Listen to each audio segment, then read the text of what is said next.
Sup, everybody? Sorry about that. Sup, everybody? Josie here. Bringing you another movie review. So I just got back from the theaters. I just saw Kingsman, The Golden Circle, and before I get into the review, I want to talk about my thoughts on the first film just for briefly. So when the first film was announced, they showed that initial trailer. Honestly, I thought the movie looked terrible. It looked silly. It looked honestly, it looked like something I did not want to see, but uh, I gave it a chance. I watched it and I came out of it loving it, like absolutely loving it. Especially that fight scene with Colin Firth towards the end. That's even now it's like probably like the most amazing fight scenes that I've seen.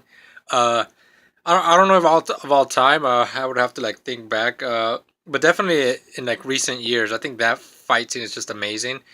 And obviously, when they announced that they were gonna make a sequel, and that um, I'm blanking on the name. I had it like right before filming this review, but knowing that the director was coming back for the second movie, Matthew Vaughn. Of course, I was excited, and then they announced that Colin Firth was gonna come back, and then I got a little worried because I'm like, how he's spoilers, he's dead. So how are they gonna bring him back? Um, Needless to say, uh, they eventually released the first trailer, and my excitement immediately died down. I thought the trailer it looked terrible. It looked like again the same things I felt for the first trailer. I thought it looked terrible. It looked like something very uninteresting. It looked completely silly and not cool. Just like something that I would never watch. But again, I had to remind myself that's what I thought about the first trailer, and I ended up loving the movie. So maybe it'll be the same thing with this movie. And then the second trailer popped out, and my expectations just went like super down. So that was me coming into the movie. So then when the movie starts, immediately they go into the that that sequence that they show in the trailers, which is like the taxi scene. And honestly, that sequence, I think it's terrible. It looks terrible in my opinion. And it was in the beginning, and I'm like, I'm in for. I don't know what I'm in, what I've signed up for. This looks absolutely terrible. This what I'm gonna get throughout the whole runtime? It's like what 2 hours? I think a little over 2 hours. So I'm just like, I want to get out of there already.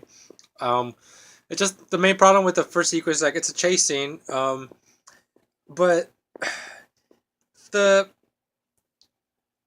this movie suffers from trying to do too much with the budget they have, and in a sequence like this one in the beginning, it shows because the cars look really silly the way they move. They move unnaturally fast, and the way they're moving side to side, it looks like a cartoon at times, and it kind of took me out of the movie. There was a within that sequence, there's like a fight within inside, which is shot with really up close. The camera's moving really fast, and it's hard to tell what's going on. But I actually like that aspect because you're confined in such close quarters, and you're supposed to feel like this sense of claustrophobia, and panic because you're so close to this other guy, and you don't have a lot of room to maneuver. So I like that aspect. But whenever it would like zoom out and you would see the car chase, it completely took me out to the cool things that I was seeing. Uh, Fortunately, once the movie gets going, all that kind of goes to the wayside, and the movie is fun. It's funny. I think it's really good.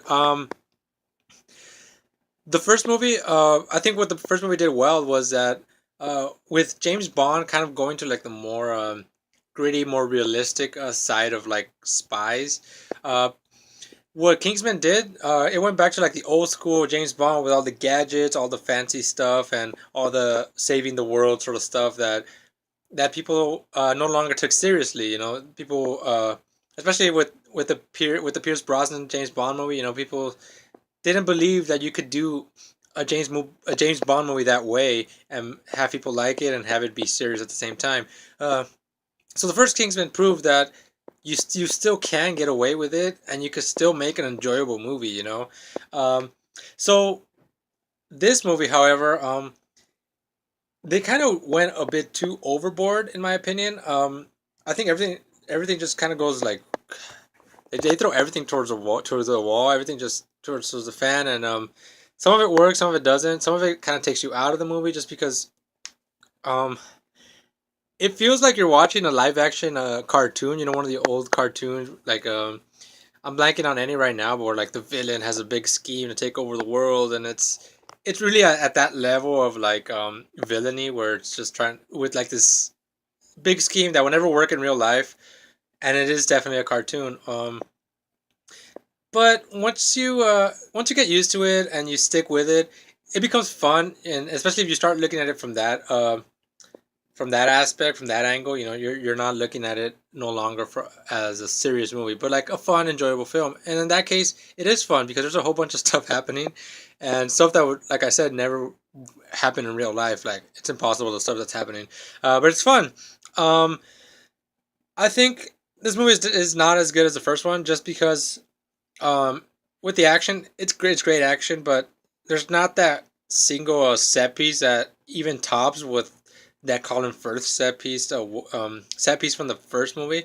There's nothing that comes close. I guess maybe some people think would find some of the fight scenes better, but like technically and the choreography wise and the way it's shot, there's nothing that is as good in my opinion as the first movie. But there's definitely a lot of great action scenes here. There's um the part just the finale itself is just a whole bunch of stuff happening. A bunch of fight scenes within that is great.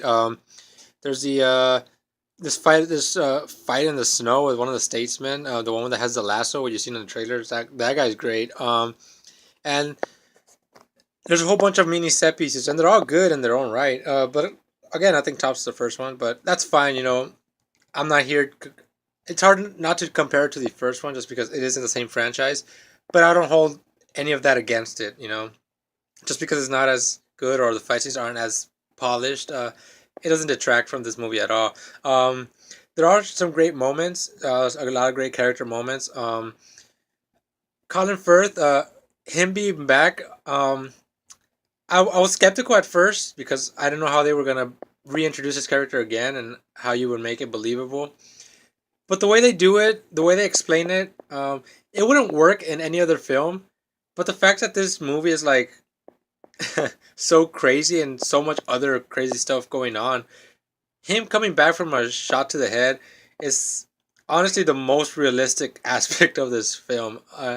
And so you believe it, you buy it, and it works. And they do something really interesting with his character. I think is great. Mark Strong is back as well as Merlin. I really liked his character as well, and honestly, I just like Mark Strong in anything he's in, and I think his role here uh, is expanded. He has a little bit more to do. I will say what they go with him, the path that they take with him towards the end. I felt it was unnecessary, and I wish they hadn't gone that route. But you know, it is what it is. Uh, Joel Edgerton, I think, who plays Eggsy, he's back. I think he's great as well. Definitely better than he was in the first one, just because he already knows what he's doing. You know, we don't get that him trying to figure things out, trying to find it within himself, his inner strength, or any of that. You know, he's already a strong character. You already know who he is. He already knows how to do all this stuff. So uh, they just expand on that and give him a little bit more to do, and they give him they play with his character in a different aspects that weren't touched upon in the first one. So I think that was great. The villain here is played by dang, I'm blanking on the names right now. Like I know all these names. As soon as I start recording, they're gonna come to my head. But hang on, let me pause it just because it's gonna be killing me. Hang on. I literally paused it and then the name came to my head. It's Julianne Moore. So if you thought if you thought Samuel L. Jackson was over the top, she's over the top in like a whole different way. Her whole scheme, I'm telling you guys, it's ridiculous. And I mean, either you either go with it or you don't. If you don't go with it, then this movie's just not for you. And if you can't stick with it, if you can't buy what she's doing, then you're pretty much gonna hate this whole movie. But I decided to stick with it. I gave it a chance, and I saw what it was trying to do, and I enjoyed it for that aspect. My negative comments are uh, just basically that whole first sequence with the cars. I think was terrible.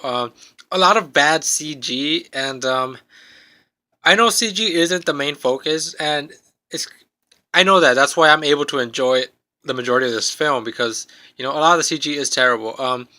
But the thing is, they try to do some really like grand scale things that they just don't have the budget for.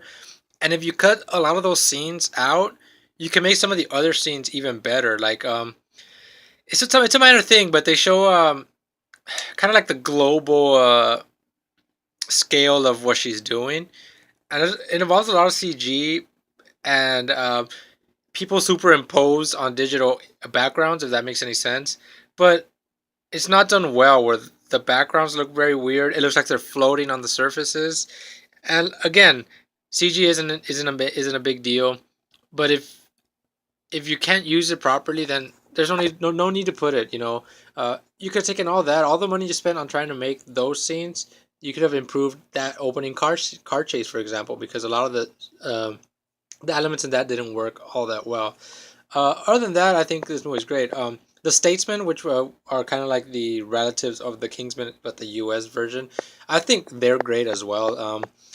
Uh, Channing Tatum is here, and he's great as well too. And I just love anything Channing Tatum's in. Unfortunately, his role is very small, and I was really upset about that. I wish he had a bigger role. Halle Berry as well. She has a small role, and but what she does with it is good as well. So basically, no one here. Everyone's like on top of their game. Another thing, I highly recommend you watch the first movie, and if you've already seen it, kind of get a refresher because some characters pop up and some stuff it's it mentioned, but um, I tend to forget these things. Fortunately, they do a good job uh, of having like these flashbacks in certain scene where they remind you what happened and all this stuff, so you won't be lost if you've only seen the first movie once. They'll get back to it and you'll understand certain things, but certain characters, I think it pays to be reminded of who they are and exactly what's been happening and what has happened in this universe before. So other than that, I highly recommend this movie. I think it's definitely a whole lot of fun. It's very enjoyable. Just don't expect a serious movie because you're not gonna get it. Keep in mind this is like a very cartoon. Just think of it as a live action cartoon, and I think you'll love this movie. I highly enjoyed it. Highly recommend it. And anyway, you guys, thanks for watching. Comment. Let me know what you guys thought about the film. You disagree with me? Just comment down there and let's have a discussion. And thank you guys for watching. I'll see you guys next time. Bye.